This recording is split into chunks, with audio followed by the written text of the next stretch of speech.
আজকে আমাদের দুপুরের খাবার কি কি আছে? এটা কি গো দিদি? এটা সোয়াবিন তরকারি না? এটা একটা ভাজি, এটা দুই রকমের তিলের চাটনি, একটা একটা কচুর চাটনি, বুঝছো? একটা আলু সিদ্ধ, ডাল আর ভাত, আর এটার মধ্যে আছে পাঁপড় আর লেবু তো আছেই। ঠিকঠাক আছে না খাওয়া দিদি?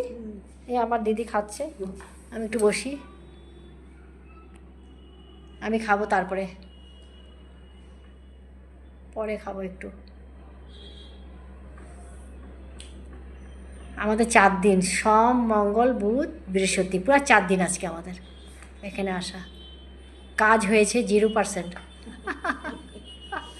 কী যে হবে, আমার তো শনিবার চলে যাব আমি, আরেকজন আসবে, তারপরে কি হবে, পরে আমি আবার আসব। বন্ধুরা, আপনার কারটা খাওয়া হয়ে গেছে, আমার দিদি খাচ্ছে, আমিও খেয়ে নিব। বাই বাই, এখন রাখছি, আবার দেখা হবে অন্য একটা পোস্ট নিয়ে। Bye bye.